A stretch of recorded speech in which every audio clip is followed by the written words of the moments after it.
close to your love again. I give my heart again, Jesus. I know you know me well.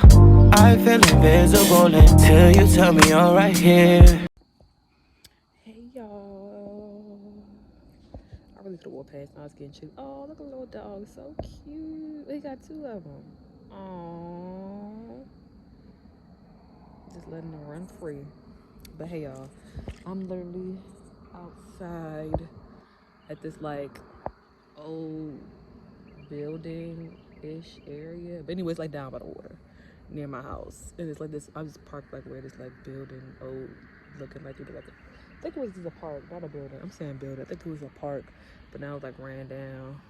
But they still got like grass and stuff out here. So I just bought my little chair to sit out here because I was over there near the water.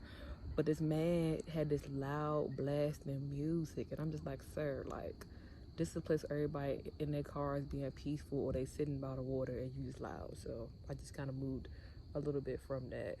But yeah, I'm gonna do my little Q&A. Yeah, I should ask some questions. I remember I was like on, if you follow me on Instagram, I was like, yeah, ask me like, if somebody only asked me like 2 questions, I'm not doing it. And then my friend was like, he come be real quick, like, girl, like, who is you? You need to, he said, girl, who's you? But he said, who? He said, girl, even if it's 2 people, like, you still need to do it. Who are you or something?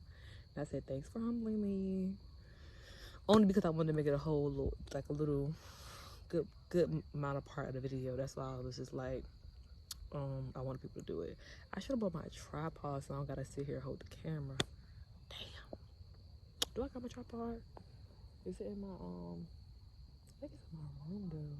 Actually, it's in my room, right on my thing. But it's cool, I just hold the camera. But yeah, so I had to write the questions down because I ain't got no other phone. I do got another phone. I gotta make sure, see that thing works still, but I ain't got it with me. So I just wrote the questions down that y'all asked me on Instagram. So, shout out to people that's asking multiple questions, cause yeah, I rock with y'all. But one of the question was like, first question was like, have you ever thought about doing a podcast? And the question is, I did like a while ago, but I don't think it's like something I'm about to like just hop into or do. Maybe in the near future. Cause just like with like YouTube, I was like going back and forth, like, oh my god, everybody doing that, blah blah blah, and just comparing myself to so many different people. And then like God was like, girl, just do what I said, and you know, start your channel, be vulnerable, share your testimonies and stuff, because it's not just for me type joy. And that's what I have to realize, but had to realize. But for me right now, I definitely want to be like a guest on a podcast. I do have a podcast in mind that I could be like, you know, be a guest on, because they ask people all the time like, come on this podcast, all that, and I'm cool with the girl that is on one of the podcasts. But I'ma see. I gotta see, cause I just be nervous and like scared, cause like talking to y'all is fine, cause I'm just like picking up the camera and talking to people I know. But I do be, it would make me uncomfortable. But I feel like, I'm looking around. It would make me uncomfortable, but being uncomfortable is good. So yeah, that's my answer. So not right now, maybe. I did think about doing it, but it wouldn't be no time soon if that would come about. One next question was, what's your thoughts on fake friends? Thoughts, comments, concerns.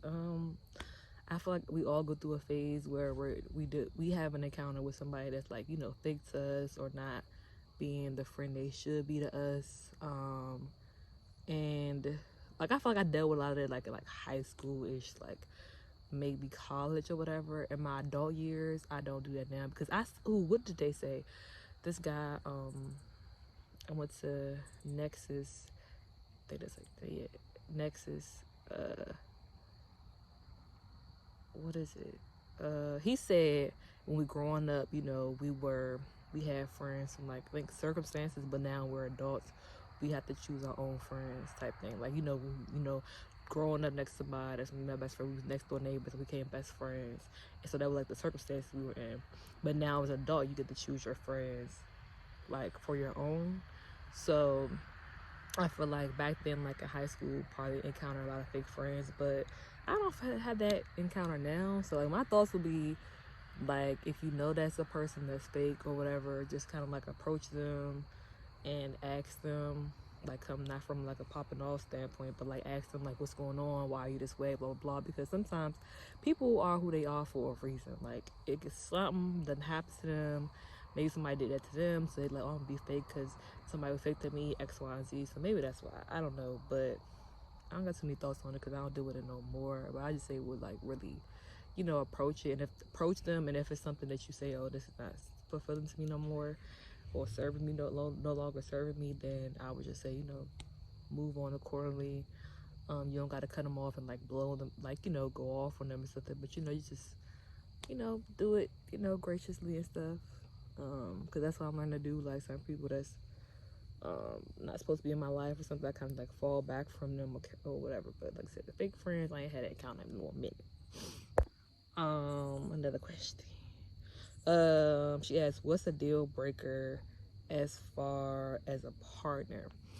Now, I'm gonna try to answer the question. What's deal breaker as far as a partner? Like, I wish it was like becoming a partner, or like why they're a partner. But becoming a partner, the deal breaker will easily be like if you're not a follower of Christ, you don't have a relationship with Christ, you're not seeking a relationship with him and walking with him and building a relationship with him, then it's a no for me. It's a couple deal breakers. If you like actually not like reading your Bible. I don't know why I wore these hoodie jeans, y'all. Pause. I wore these jeans that had holes in them because it's like 75 degrees, but now it's getting chilly out here. So I really could have just wore full blown pads, but it don't matter. But anyways, what I'm about to say.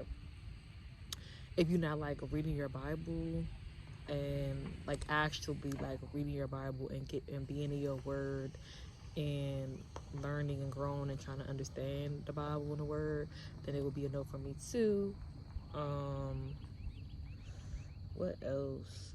And then if we're like in a relationship, a deal breaker for me would be like cheating and somebody that doesn't like support me. But I feel like I would know that before we get in a relationship, because me, I'm trying to be like your friend first and see. I know it'd be hard. It'd be hard a little bit because like dang, like I want to already be your wife, but it's like no, I need to be your friend first to see, and then date, and then yeah. But hope to answer the question. I ain't even going, no, I guess though. Woo! Boy, that's one thing about being outside, these daggone bugs. Thought that was something crazy, but it's something fly. See, that's why I'm just like, oh man, I want to be like, my neighbors got this daggone thing where it's like no bugs and stuff can get in. It's like the shade thing you put down. That's what we need. That's what we need in the backyard. But anyways, I'm gonna skip that question. One guy asked, somebody asked, how old am I? I'm 25. My friend asks, tell us about the journey of how you decided to be vegan. I'm not vegan just yet, but the reason why I stopped eating like dairy and like milk and stuff is because like that causes mucus, and mucus later will cause cancer. And I feel like in the Black community and in just in my family in general, we die. A lot of my family members die from like heart attacks. A lot of them have like diabetes, strokes, all the other stuff. So if I know what's going on in my body, and I can choose not to eat what I used to eat and break those type of cycles, because it's like, oh, people, say certain things, but it's just like, bro, like, oh, it's weird, or that's dumb, or that's like, oh, that's not real food, or whatever. Like, no, bro, you eating real meat and all this other stuff, and this is stuff that can kill you later on, or can cause bad things on later on. So yeah, it's really about the lifestyle, and I want to live a long little life, and I know that my body is something that God gifted me and gave me. Like I said, the body's a temple, and I can know what the hell's going in it. So that's why I decided to stop eating certain things, and I do want to be vegan soon. I gotta just do it. That's something I really gonna be like next year. I'm pretty sure I'm gonna be a vegan next year, cause yeah, I know I can really do it for real. So that's why the whole vegan thing. Excuse me. She asked, somebody else asked, if you could do anything you wanted without limitations, what would you do? Bruh, these bugs is blowing me. If I can't do anything without limitation, I would definitely, I don't know. I mean, I feel like I'm going after my dreams and, like, you know, the passion, the purpose that God put in me. But if I knew it was like I'm learning to I'm learning to allow my mind to be limitless, because I know God can do anything. So anything is possible through Him. But I definitely would just business, like take my business even more seriously than I am now, and do anything I can with my business. And it would just be, that's like my main thing. If I could do anything without limits or limitations, it would just be my business. Or it would be like, yeah, I think it's just my business, like my massage business. Like, I'm doing what I can, you know, doing what I can do, whatever. But yeah, business, like that's the only thing. Because being an entrepreneur is just like, you literally have to be the one that tell yourself to do stuff. Tell yourself to do this. Like, I'm literally gonna go study after this, and I'm literally have to force myself to do that, because that's something I don't want to do. But yeah, I don't really know. I just think it would have to do something with business. If I could do anything without limitations, it would have to do something with my business. Next question is a good question. What season does God have you in? Ooh, Lord. No, but the season I think God has me in right now is patience, like, and like trusting Him. Like, really, it's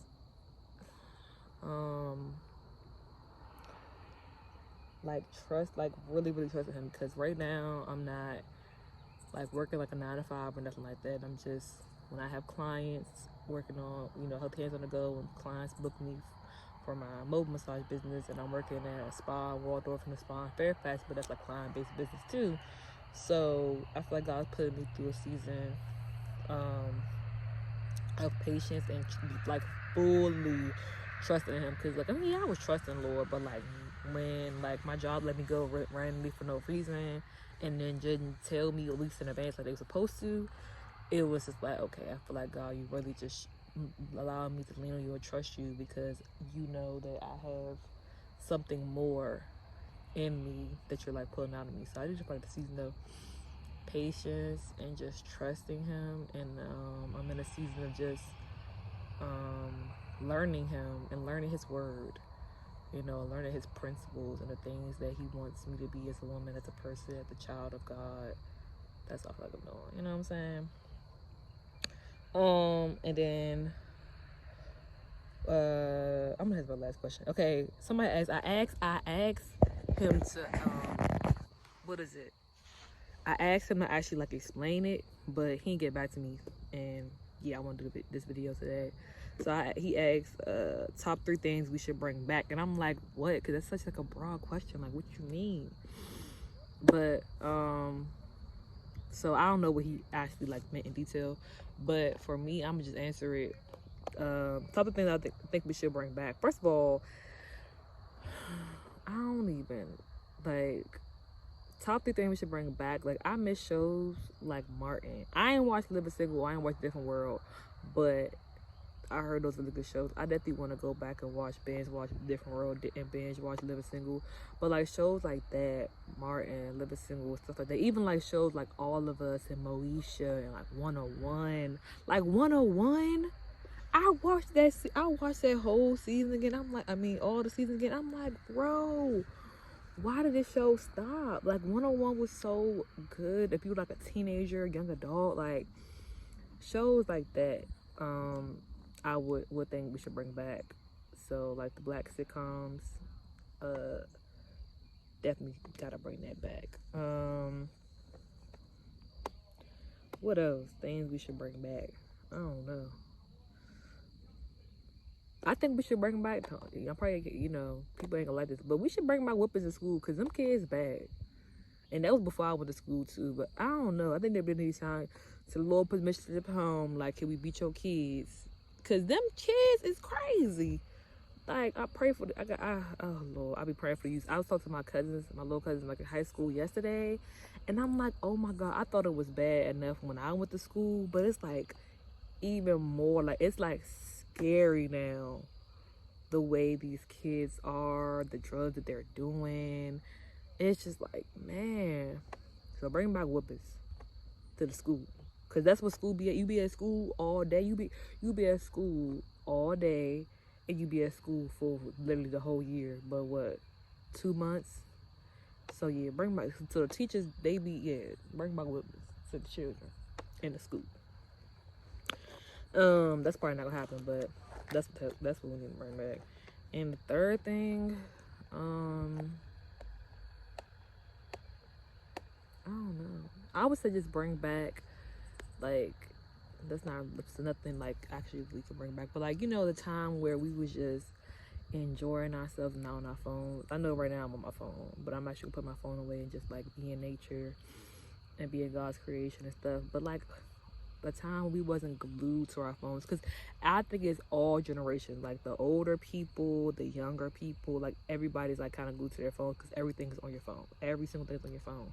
And I be having to set timers. I be having, when I'm in the house, like even when I'm in the house watching something really, really, really good, I still grab my phone. I'm like, dang, why am I even on my phone? Like, I don't even be on my phone doing nothing important. So a time where we was not on our phones so much, that's something that would be good. Like, of course we need our phones. Technology is great. Of course I enjoy vlogging, all that stuff. But a time we could just put down your phones and being quiet. That's why I'm literally sitting out here in the middle of the grass in a chair just to be at some type of stillness and find some type of peace out here and connect. So that's something that I would bring back. Okay, last question. It might be a long one. Actually, this whole thing might just be a daggone Q&A video. But what like about my abstinent journey and my walk with God and my abstinent journey. Okay. Ooh, Lord, this might be a little blurry. I don't even know if I don't want to get that deep. All right. So my walk with God, I feel like I grew up in church or whatever, all that, like went to a church, like all my uncles and all of them were deacons and ministers, and I don't know if it was deacons, maybe ministers, something. Like my church was like, everybody like knew me in church, and I knew all the kids, the kids and stuff, and the pastor. So now it's getting cool. So yeah, so I pretty much grew up in church, but I didn't fully start my walk with God until I feel like it's like kind of like 19, like 21 for real.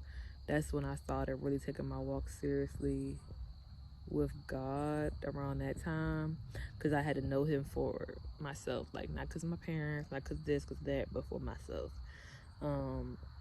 So I could feel around that age. And then even when I started, of course I wasn't like all in, like abstaining and not doing drugs, not partying. I listened to rap music, like not rap music, I listened to like, secular bad music or all of that. It would took time. But I feel like around that time, and that time, like 19, well 20, then that's when I gave up, like stopped smoking weed heavy. I used to smoke weed like heavy, well not heavy as these people smoking now, like, but I used to smoke enough. Like my friends used to call me Big Smoke, so I used to smoke enough. And that's time I think I gave it up, like right before I turned 21. It's like that's when I kind of like gave it up and all that stuff. So that's what that opened another door. And then I always had this feeling in me to like be abstinent, like really wait, don't be giving your body away, don't do this, don't do that. But I just didn't know, I guess, how to really take it seriously, and it was nobody around me that was like talking about abstaining and talking about that. Like people said, don't be having sex, don't get pregnant. That's mostly what my parents saying, like don't get pregnant or whatever, or don't be out here having sex. They never gave me the birds and the bees talk for real. I definitely never got that. So, or abstinent talk. That's something I definitely would do with my kids, and I do with my little cousins and stuff. But so I always felt that I needed to. I knew it was like wrong and all that, but I didn't know why or how I can, these soul ties and all of these things. I didn't know that for real. So I learned that the hard damn way. But one of the things, I hope it's not overly cold. I think I'm gonna get in my car. It's kind of cold out here. But the car is so like, yeah, it is cold. Hold on, pause. Okay, so, yeah, that's how I was saying. I knew like, you know, sex was wrong and stuff before marriage, but I didn't like know the depths and like, as I said, nothing about soul ties, and I learned all that the hard way. So what year was this when I was her 21? Yeah, it's gonna be a little nervous talking about this, but shoot, I don't gotta post it right now. I gotta see. But anyways, 2021, I was like, all right, for real, I'm about to take my like little journey seriously. You know, I think it was like celibate or whatever, but celibacy different apparently, like different. But I was like, yeah, I'm not gonna have sex, all of that. Boom, bam. So then I this change.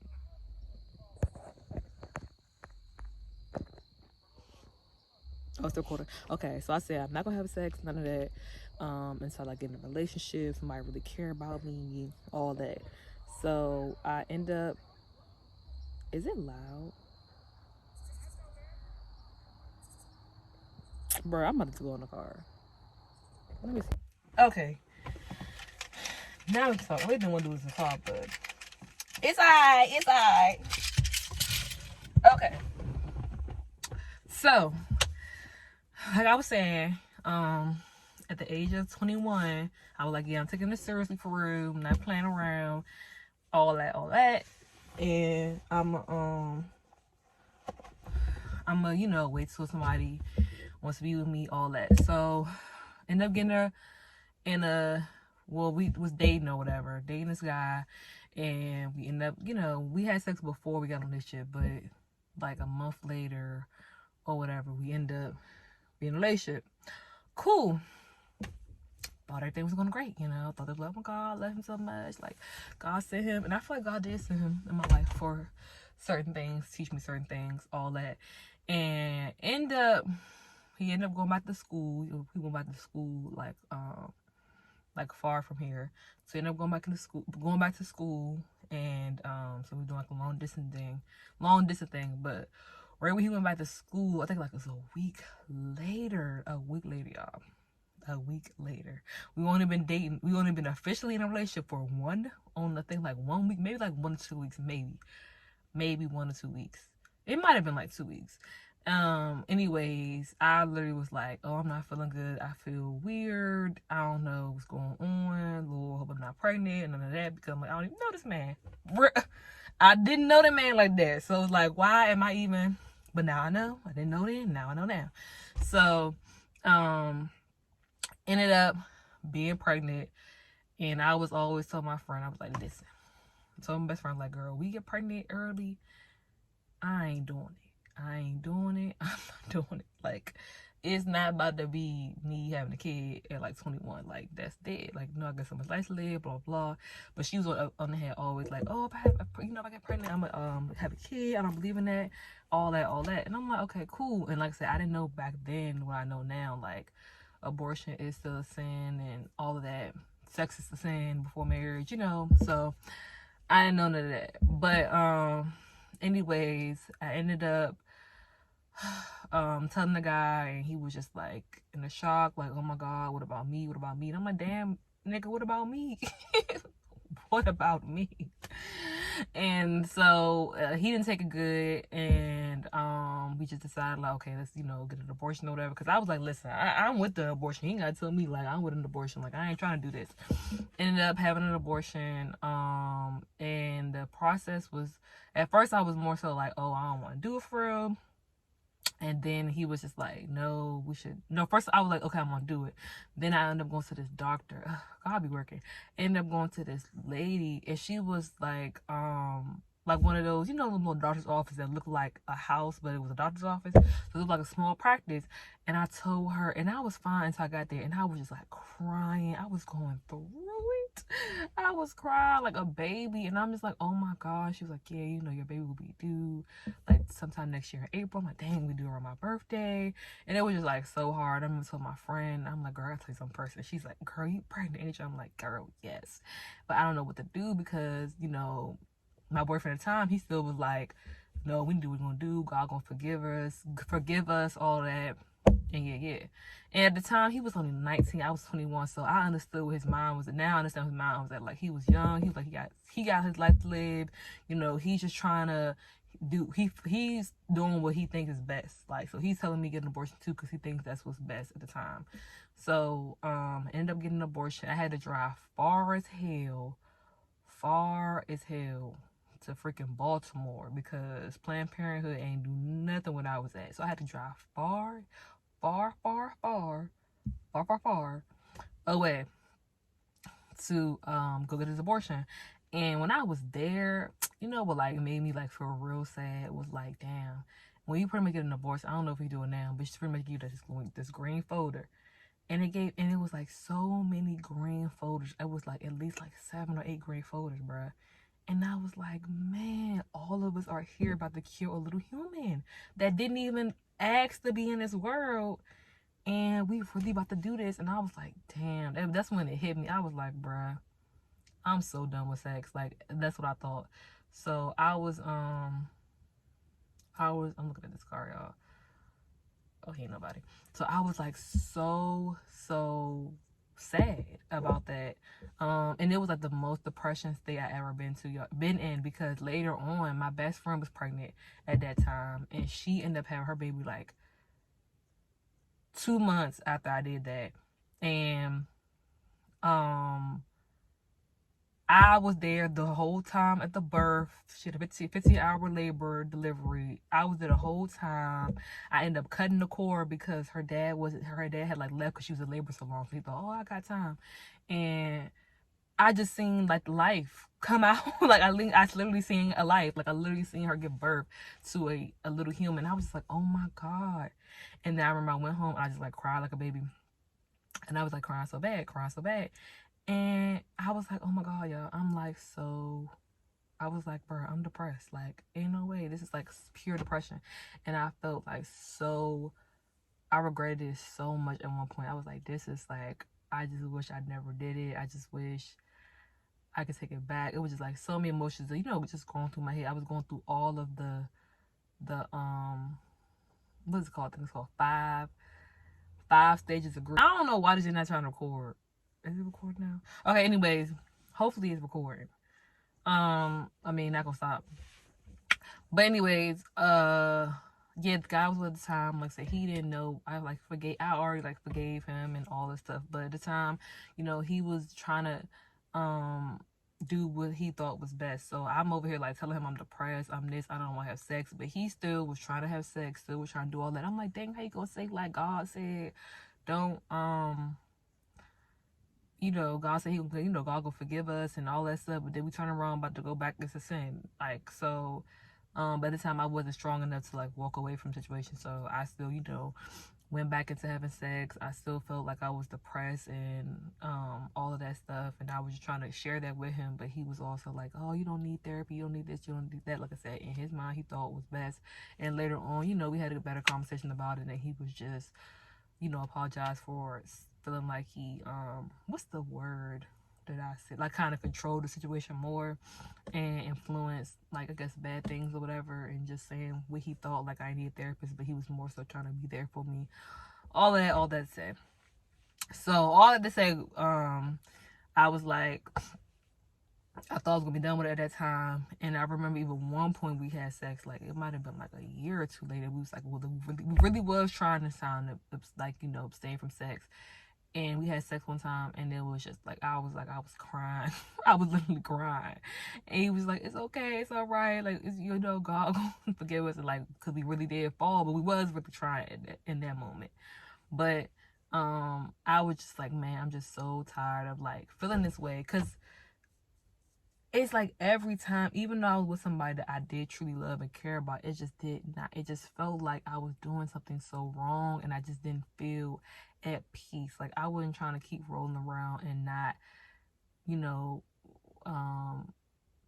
what is the covenant, I think, of God, like, you know, marrying somebody and like, you know, having sex like I'm supposed to when I'm with my husband. Like I didn't feel that. So I was just like, yeah, I need to stop. And I was getting more in my word and going to church and reading my Bible and doing all those stuff. So I was just like, this ain't it. And then I ended up breaking up with him. I asked God, you know, that could be my husband. He was like, it's a no. So I said, all right. And I got free from that. And I felt so much at peace. And I was like, God, it was hurting. I was crying and stuff, but I felt like a weight lifted off my shoulders. And I just felt at peace. Like that was the right thing to do. So I was like, God, you know what? Whatever you ask me to do next, I'ma do it, no questions. So after that, he was like, what do you say?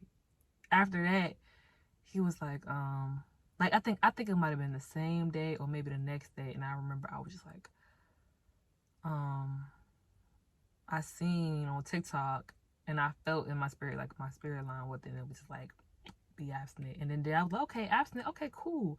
But the next thing was like, no masturbation. And I was like, it just sure you said that right, because I'm like, dang, I ain't nothing.